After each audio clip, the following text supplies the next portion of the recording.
Happy Friday. Is there more to say on this historic day? Okay. So wanted to first start by outlining our security assistance to Ukraine. And there's been a lot of good questions about this, and we thought this would be a helpful rundown for all of you. It's the Department of Defense also put out a fact sheet that has this detailed as well.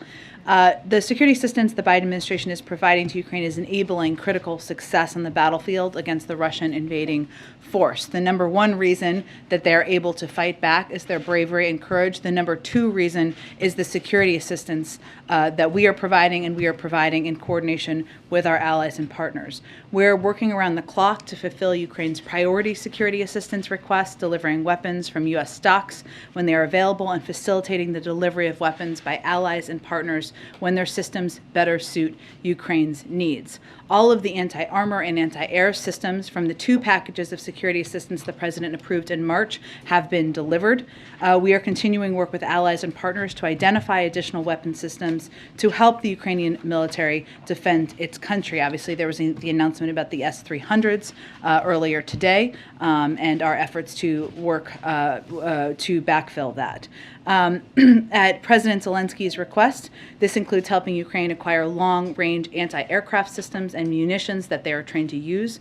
More than 30 nations have sent Ukraine security assistance, thanks in part to the leadership of President Biden and diplomacy that he has been implementing for months now. On April 5th, we announced an additional $100 million in security assistance to Ukraine through Presidential Drawdown Authority. We also announced $300 million in security assistance on April 1st under authorities provided by the Ukraine Security Assistance Initiative. These announcements bring the U.S. commitment to more than $1.7 billion in security assistance since Russia's February 24th invasion and $2.4 billion since the beginning of the administration. I will not read through all of this for you. You can all, of course, read it yourself, and we will provide all of the list to all of you if you did not receive the Department of Defense fact sheet. Also wanted to note that today, according to a new independent study, the Biden administration's historic vaccination program saved 2.3 million lives in the United States, prevented 17 million hospitalizations and 66 million cases, and avoided $900 billion in healthcare costs.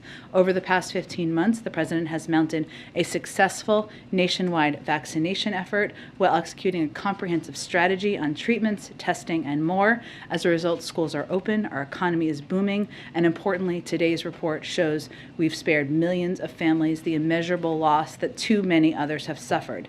And because of the president's comprehensive response, we've entered a new moment in our fight against the virus. While COVID isn't over, Americans now have more tools than ever before to protect themselves, and this country is moving forward safely, back to many of our more normal routines. Unfortunately, Republicans in Congress are holding up critical funding. We need to make even more progress, to save even more lives, and to stay prepared against any potential surges or variants. Inaction will leave our nation less prepared for future surges and variants. It will mean fewer vaccines, treatments, and tests for the American people. This is deeply disappointing, and it should be unacceptable to every American. Also wanted to give you a sense of the week ahead. Just one trip next week that we announced earlier today. At this point, there could be more. On Thursday, the president will travel to Greensboro, North Carolina, to discuss his administration's efforts to make more in America, rebuild our supply chains here at home, and bring down costs for the American people as part of building a better America. Following that trip, he will travel to Camp David, where he will remain over the Easter weekend. And then finally, as I've been doing a little bit this week, I just want to shout out some amazing colleagues I have. Lewis, who we have stolen from FEMA, not really stolen, he's a detailee. Oh, well, he's a fellow, actually. We've had him since November. Soon they will steal him back. And Lewis has been remarkable. Lewis has been reading Russian media, which comes in great use. He has been tracking down a range of coverage about the war in Ukraine. He has been relentless in giving us updates and providing us information, and we're incredibly grateful to Lewis, and we'll be sad to see you go back to FEMA to do very important work. Many of you know Amanda Finney. I call her the mayor because she knows every person, seemingly, who works in the building and on the complex, which is about 2,000 people. I would not survive this job without Amanda Finney. You probably would all not have received all the help you have received about a range of things without Amanda Finney. She is smart, sassy, level-headed, stable. She's remarkable, and we may all work for her one day in some capacity. I certainly may, but I am very grateful to her, so just wanted to shout that out. And her yellow suit is very joyful for a joyful day. Okay, with that, it's a Friday. Friday. Thanks so much. I've got a couple things. Sure. First on this, the missile attack at this train station, does the administration think that Russia might have intentionally targeted the train station, knowing that there would be a lot of civilians there? Well, what we've seen over the course of the last 6 weeks or more than that has been what the president himself has characterized as war crimes, which is the intentional targeting of civilians. This is yet another horrific atrocity committed by Russia, striking civilians who are trying to evacuate and reach safety. Where we are now is we're going to support efforts to investigate this attack as we document Russia's actions, hold them accountable, and we will continue to surge security assistance and weapons deliveries to help Ukraine defend their country. Obviously, the targeting of civilians would certainly be a war crime, and we've already called a range of the actions we've seen to date a war crime, but we're going to be supporting efforts to investigate exactly what happened here. Okay, changing topics. Senior administration officials have said publicly, gone on TV, suggesting it's possible the president could get COVID. I'm wondering, is the administration attempting to prepare the public for the possibility of the president getting the testing positive? Well, what we're trying to do is be as transparent and direct with the American people as possible about the fact that while the president takes a range of protocols. We have a range of protocols in place here that are aligned and even beyond the CDC requirements. Those include, as we've outlined here many times in the past, testing before you see the president, testing before you travel with him, social distancing when possible. We believe we have the tools and protocol to address this point we are in the virus, but like anyone else, the president may at some point test positive for COVID. And while we have seen an increase in recent, I would just note, while we have seen an increase in cases around people, I should just say that some of us may know. I would also note that cases remain down 95% since the height of Omicron. That is fact, that is data, even as we've seen cases of people we know. But what is important for the American people to know is that he has taken a range of precautions, as we all have, but he's also taken steps like getting the second booster, as he did last week in public. And his doctors are comfortable that he could continue to carry out his duties because of all these steps and precautions and protections he's taken. And we certainly, that's one of the reasons we encourage the rest of the American public to do the same. Go ahead. This is the first time that we've heard White House officials sort of describe it as a certain possibility that the president could get COVID. Are you saying that you think it's more possible now, given sort of the little outbreak that we're seeing in D.C. right now? No, we're just saying that it is a possibility. Again, cases are down 95% across the country since the height of Omicron. While cases are up in Washington, D.C., they're also far below the height of the cases and where they were in Omicron. But it is also the case that despite all of the precautions we take, and even with the president being double boosted, he could still test positive for COVID, just as many people in the White House have, many people in the press corps have. That is a possibility, and we want to be transparent with the American public about that. By our rough count here, you have at least 18 politicians and people close to the president who've now tested positive this week. I mean, you reiterated all of the extra precautions that you are taking to try and keep him safe, some of the extra masking and testing protocol. But just to be safe, have you considered maybe cutting down some of the big indoor events or scaling back any, changing sort of your tactic with some of these events? Well, clearly we did the event, the historic event today outside. That was in part to ensure that we could have a huge number of people on the South Lawn celebrating the confirmation of Justice Ketanji Brown Jackson. But also we know that having events outside is better for safety protocols. There's no question about that. But what's important for the American people to know and understand is that because of all the steps we've taken, because the president is double boosted, because of, obviously he has access to the best healthcare in the world, but his doctors have assessed that these are risks that can be taken we risk assess just like everybody out in the country. And it's important for him to be able to continue his presidential duties now, and even if he tests positive in the future. Just like Americans out there in the country are taking their kids to school, they go to the grocery store, maybe they're making a decision to go to dinner. This is a time where we are certainly living with the virus, but we have a range of tools at our disposal to do that. Go ahead. Thanks, Jen. A couple of quick questions on oil and then one on the French election. We have some reporting showing that the administration is considering easing sanctions to allow some oil imports from Venezuela as a way to replace banned energy shipments from Russia. Can you talk a little bit about any such considerations? I'm not aware of that being under consideration. Okay. Okay. At the moment, is it going to perhaps be considered for going forward? It has not been, so I'm not aware of being under consideration. Okay, and one other one on when Dilip was in India. He delivered this warning to India to not raise purchases of Russian oil. And we were wondering if perhaps sanctions along similar lines are being considered for other nations, asking them to keep purchases of Russian oil only limited to previous levels and perhaps not First, raise it. I wouldn't characterize it as a warning, nor did we at the time. He went and had a constructive conversation and made clear that while it's the decision of each individual country, including India, to determine whether they're going to import Russian oil, it is only 1 to 2% of their imports.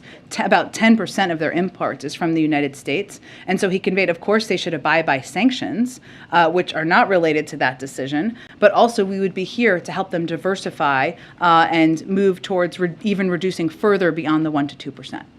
Is that decision perhaps being relayed also to other countries, asking them to perhaps follow the same guidelines? Well, we conveyed every country to abide by sanctions. And we've conveyed to a range of European countries, as you know, and as we've talked about, that as they work to diversify their energy sources, that we are here to assist in those efforts. And there are a range of steps we've taken, including efforts on LNG. I mean, that's natural gas, of course, but efforts on LNG and moving some resources from Asia and other places, and ensuring that there are options to for any country that wants to diversify their energy sources.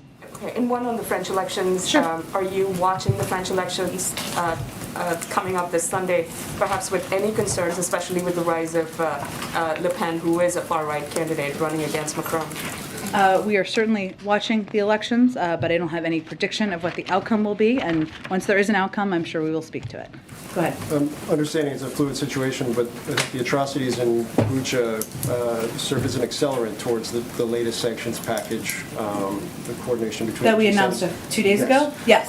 Is there any sense that the strike that we saw this morning will also accelerate talks on additional sanctions between the coordinated allies?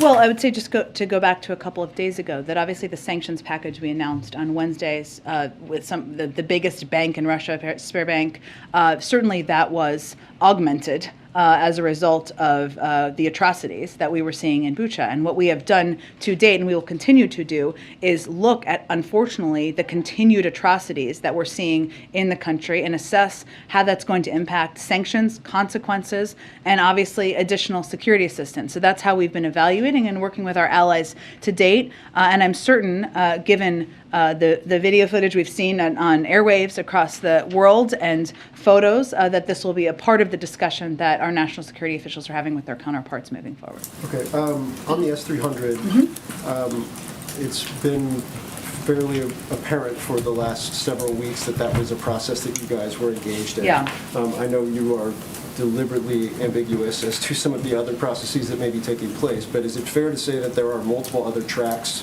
that are similarly far down the line for other weapon systems, or how can you characterize how far along you are compared to where you are now with the S-300 on other systems? So, well, one, I mean, part of our objective here, and the S-300s are an example of that, is to see that we can get defensive equipment that Ukrainians are trained on and that we know it can be effective moved to Ukraine. So we are, of course, grateful to Slovakia, and we work closely with Slovakia to also meet their defense needs. And part of our considerations here as we're looking at the list of requests that the Ukrainians have is, What do we have access to here in the United States? What military equipment do we have access to? There are systems we may not have access to, or we may not even have those systems. So how can we work with countries around the world, like Slovakia, to meet those needs? So there are a range of those conversations happening with our partners and allies at the same time. I will tell you that often it is the preference of these partners and allies not to be public about these conversations, and at times it is the preference of the Ukrainians, and we certainly respect that. One final one. It's been a pretty historic 24 hours for the history of the Supreme Court, for the country. We've seen the president speak publicly. Can you talk about, give any color in terms of what he's been like behind the snenes, delivering on a campaign pledge, putting the first African-American woman on the court, how he's been with staff, with the justice, all of that? Sure. I'm going to try not to ugly cry about this day, which we were all doing on the South Lawn. Look, I was with the president before he went out. I was there on time. I didn't run out, as you would have seen. I was with him before when he was doing his final review of his remarks, and what he was reflecting on is, and you saw some of this in his speech, were the number of people, whether it is people who work at the White House, people who are part of his everyday, stewards or others, who have commented to him how significant this moment is, and how, in a place where you are just trying to make it through every day, and every day is history in many ways. History can be heartbreaking, and many days it has been. History can be exhausting, and many days it has been, and history can be joyful. And today was a joyful day in history, and that is certainly how the president was. You saw his granddaughter, Naomi, who he talked about in the speech, come out.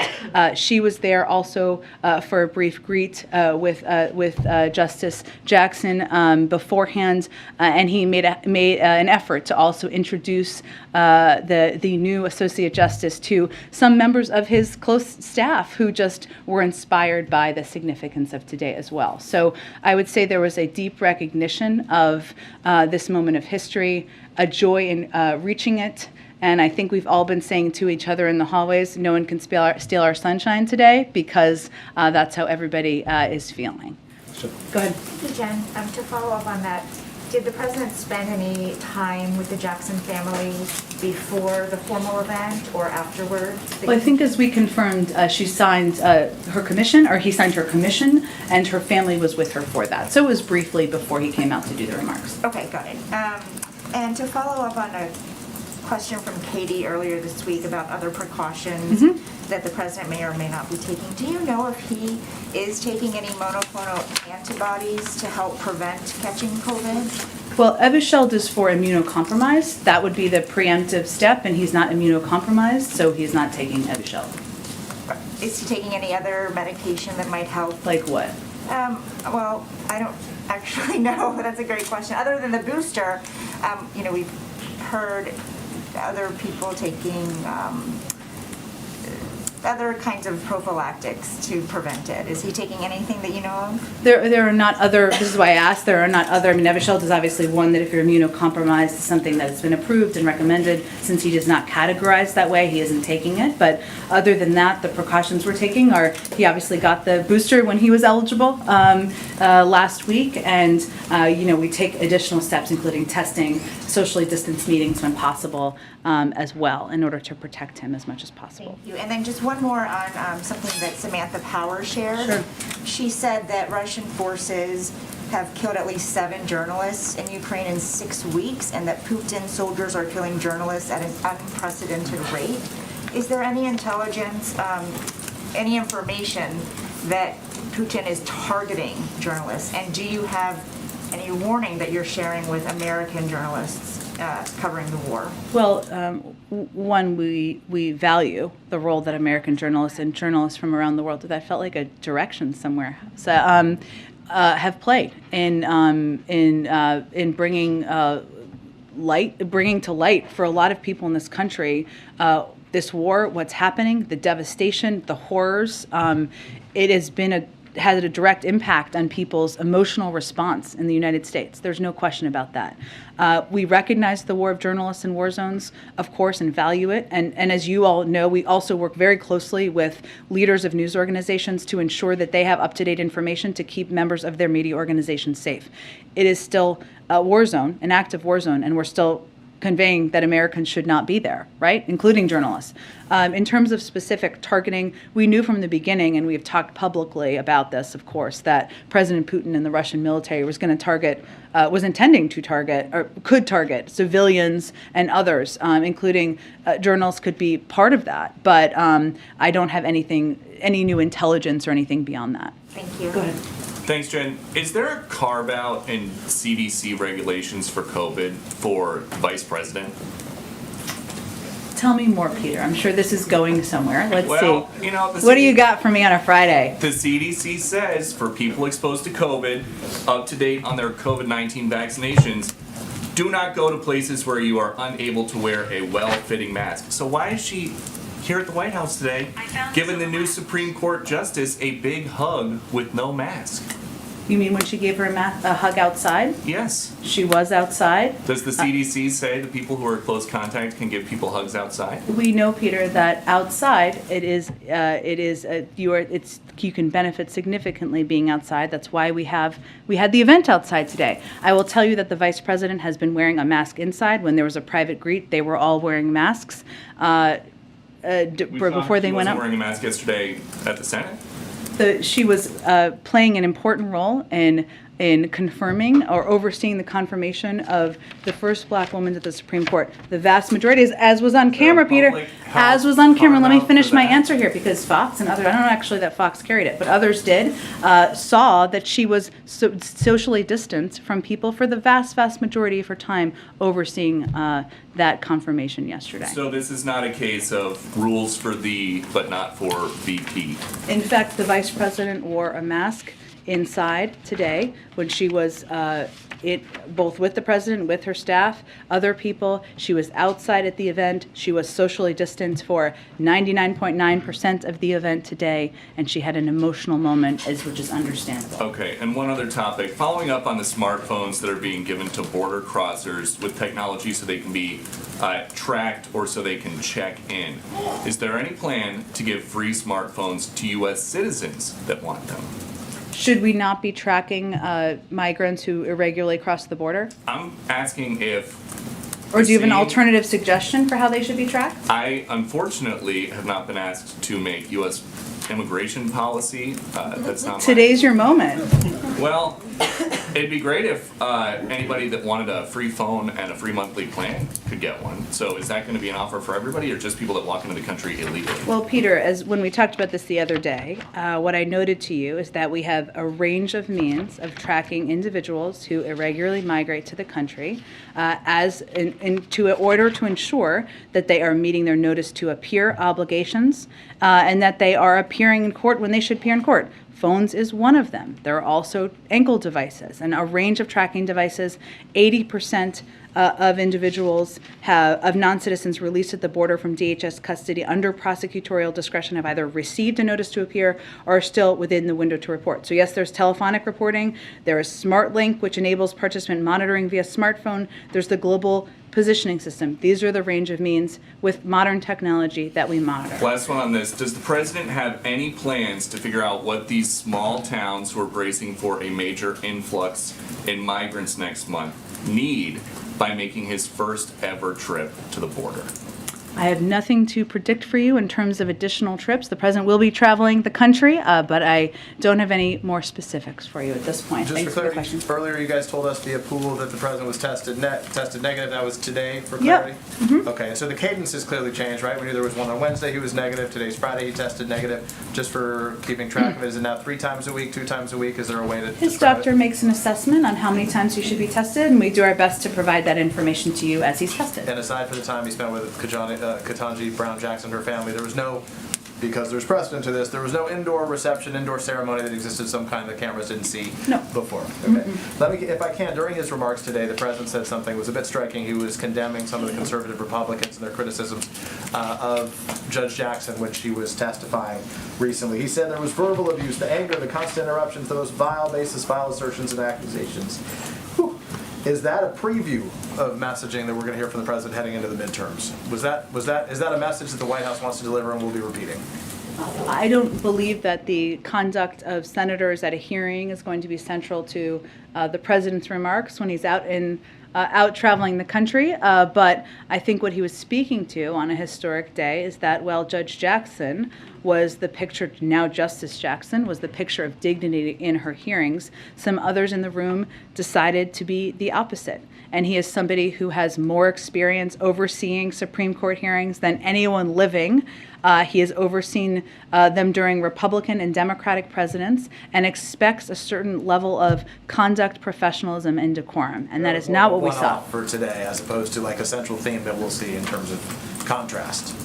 I would say that I think the American people can expect that he'll continue to talk when he's out in the country, for whatever reason, about how to bring down their costs, how to make sure that he is fighting for them and bringing them relief, and how he's going to get the COVID pandemic under control, less about the conduct of senators at a hearing. Let me ask a very quick question then on costs, if I can. Right now, the cost of gas in this country on average is $4.14. Does the White House want a gas tax holiday? It is certainly on the table, and certainly something we continue to consider. We have seen a number of states do that, and it can have an impact, about 18 cents, I believe, if I remember correctly. One of the reasons why we're considering it, our primary focus to date, as you all know, has been taking steps to increase supply and get more supply into the global marketplace. But it remains an option under consideration. Go ahead. The UN today put out a report saying that global food prices in March reached a record high. Yeah. What is the U.S. doing, if anything, to mitigate possible additional increases here? Here in the United States? Well, it is something that we are certainly watching very closely while we continue to believe that the impact will largely be in the Middle East and in Africa, I believe, in a lot of other parts of the world, less in the United States. We are continuing to work, our Department of Agriculture is continuing to work with farmers and suppliers about any needs we have here. And the President is continuing to work to bring down costs in a range of areas for the American people as we prepare for the impacts of this war. It was pretty widely reported yesterday, prior to her COVID diagnosis, that Speaker Pelosi was planning a trip to Taiwan. Beijing reacted very negatively to that. Is the U.S., is the Biden administration comfortable if she were to do that, such a high-ranking U.S. official? I think we understood her trip. I don't have any further comment on it. Go ahead. Thanks, Jen. Two questions for you. The first, today my colleagues in the UK reported that Chancellor of the Exchequer, Rishi Sunak, had a U.S. green card which he surrendered this past October. He's been an MP since 2015, and USCIS manual says that serving in a foreign government or standing for election in a foreign government is not compatible with lawful permanent resident status. Why was this not flagged earlier?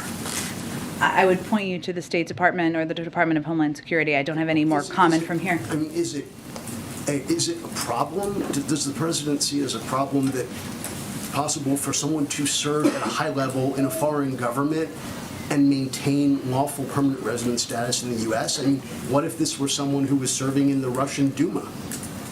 It wasn't. But I would also, again, point you to the portions of the government that oversee green cards and oversee, the status of documents. I'm happy to bump it for them as well and see if there's more we can provide to you. Second question. There's a death row inmate in Texas, Melissa Lucio. She's set to be executed soon. Many experts believe her confession was coerced and is false.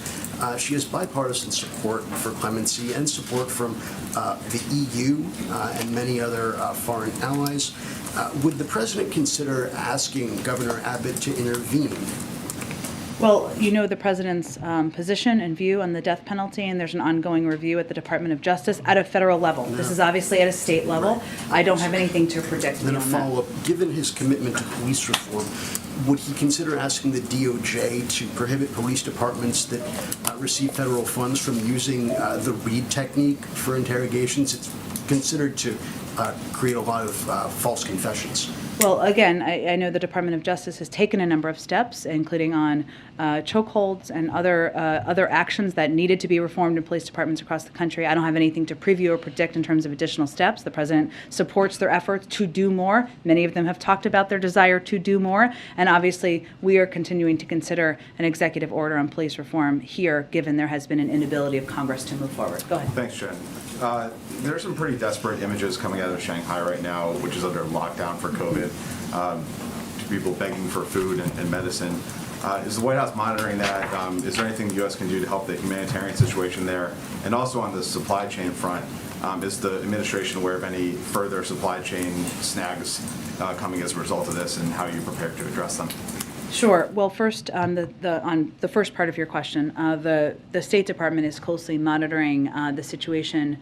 They are providing consistent updates of the situation on the ground, and will certainly assess with USAID and others if there's additional assistance that could be provided. On the supply chain component, what we know is that the port is continuing to operate normally, and where we're seeing the impacts, which still could have an impact over the course of time, of course, is factories, warehouses, and trucking, where we are seeing shutdowns within the region, which we know could cause delays, especially for air cargo as well.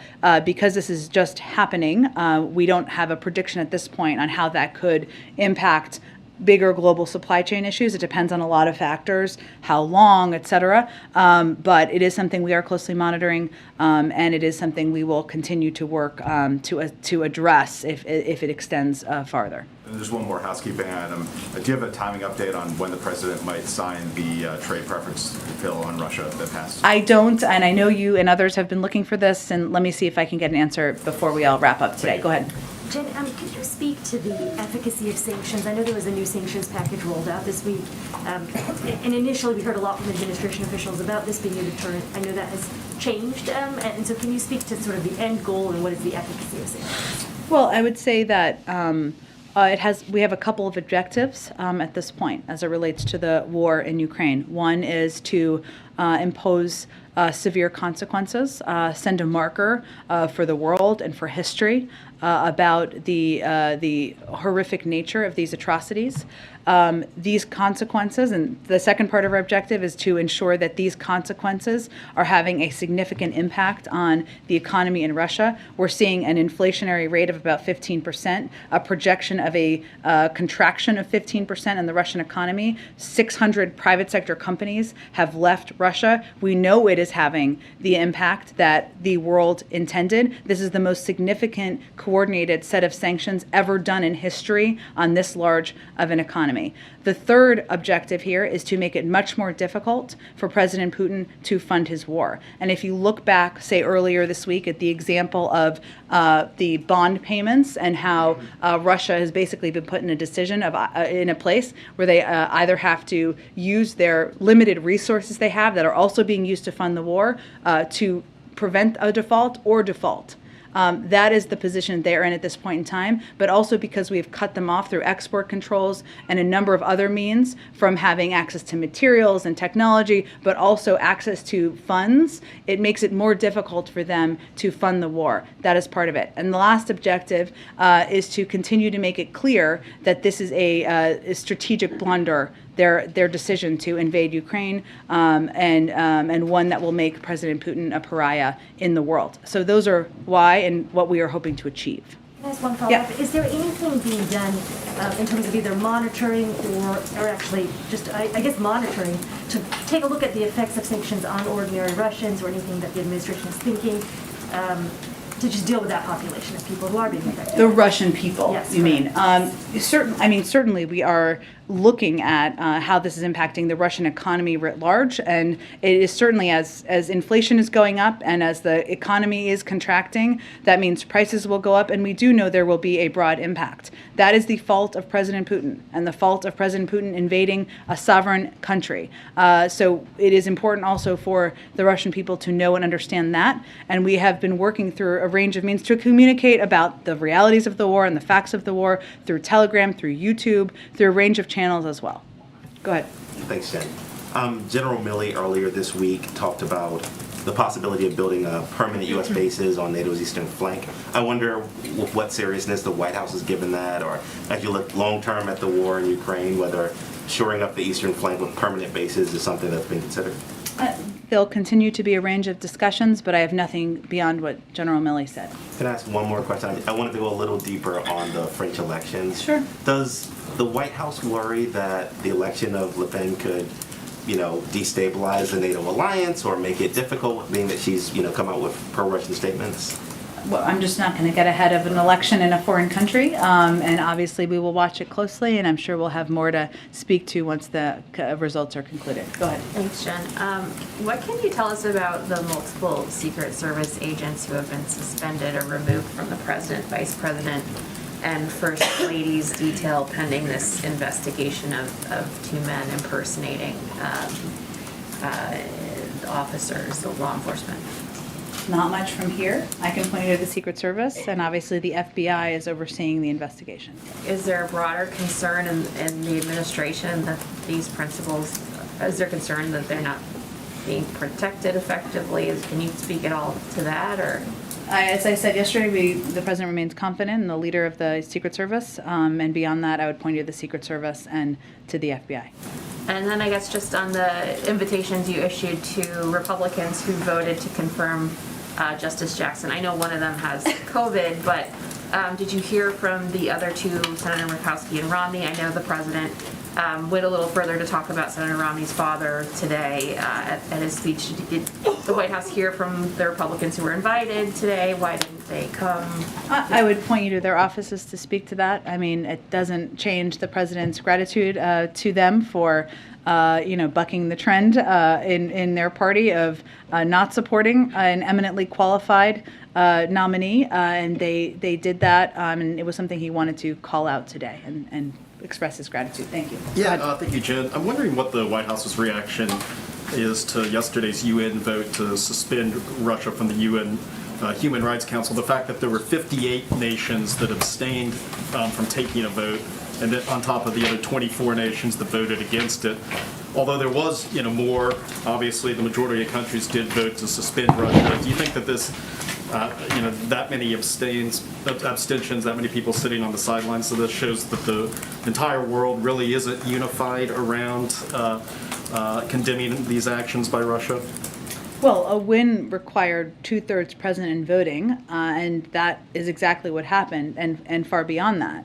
And we know that there were abstentions, and only 24 countries, including North Korea, voted with Russia. But the outcome, which is what is most important to us, is what we wanted, which is Russia has been suspended from the UN Human Rights Council. Suspension, just so everybody knows, somebody asked me this question the other day, but is the only method provided for in the UN resolution that established the Human Rights Council back in 2005. It's the most serious action available. It's only been applied once in history. This is only the second time in history that a country has been kicked out of the UN Human Rights Council. The last example was Libya. So that obviously speaks to the significance. And it also speaks to the fact that the 2/3, more than 2/3 of countries who are members believe that they should not have a leadership role on global human rights as they work to subvert and violate global human rights.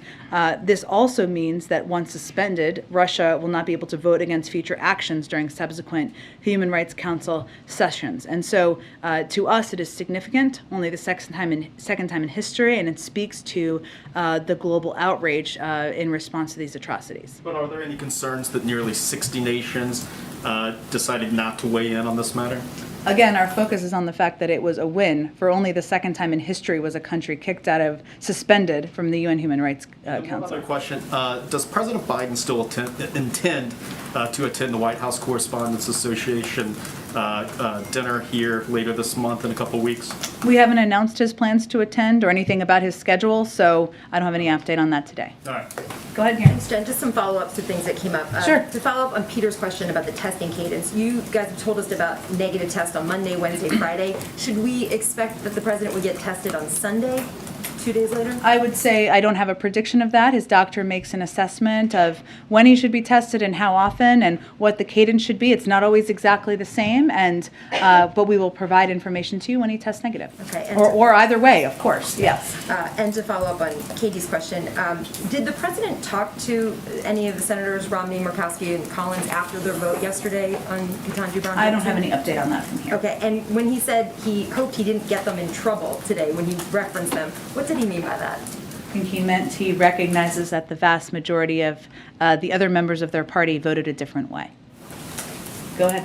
Thank you. On India, next week, Secretary of State Blinken and Defense Secretary are hosting their Indian counterparts. First Minister S. Jaishankar and Defense Minister Rajnath Singh for the first India-US 2+2 dialogue under this administration. What is President's message to the meeting? What is the expectations? Is he sending any concrete ideas to this meeting as well?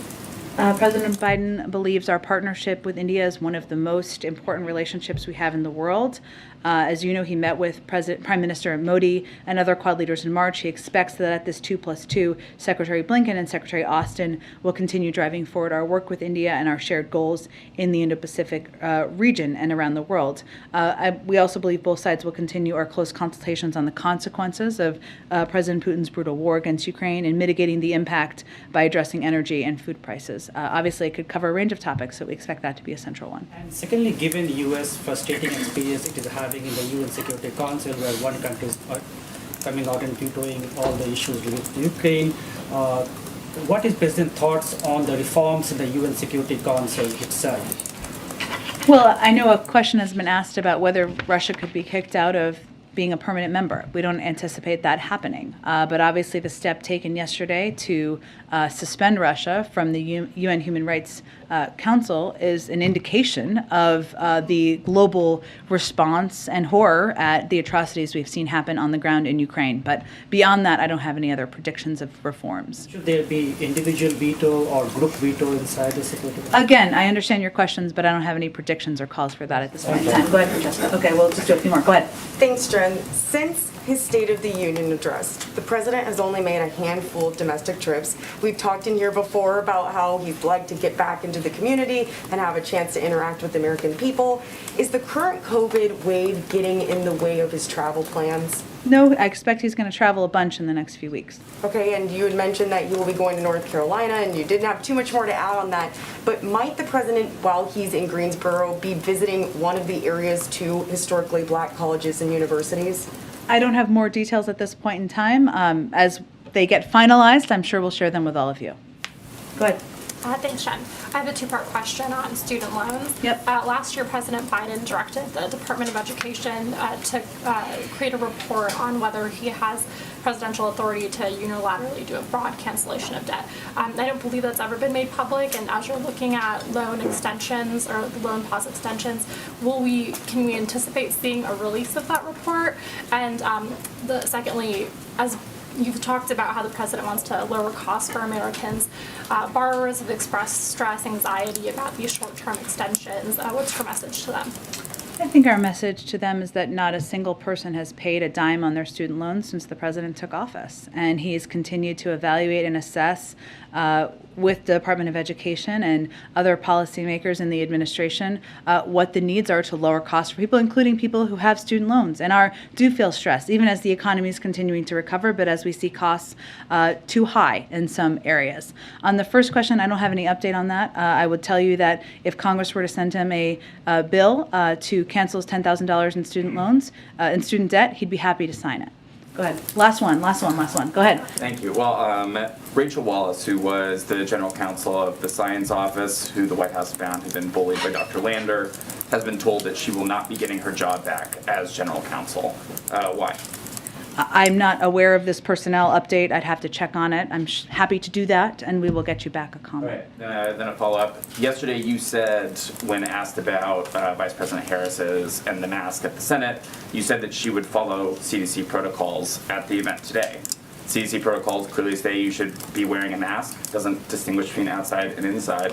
So why didn't she wear a mask? And she was socially distanced for the vast majority of the event today. She was standing next to the president. About 6 feet away. Thanks, everyone. Secret Service, Jen? Thank you, everyone. You're on, Jen. You're on, Jen.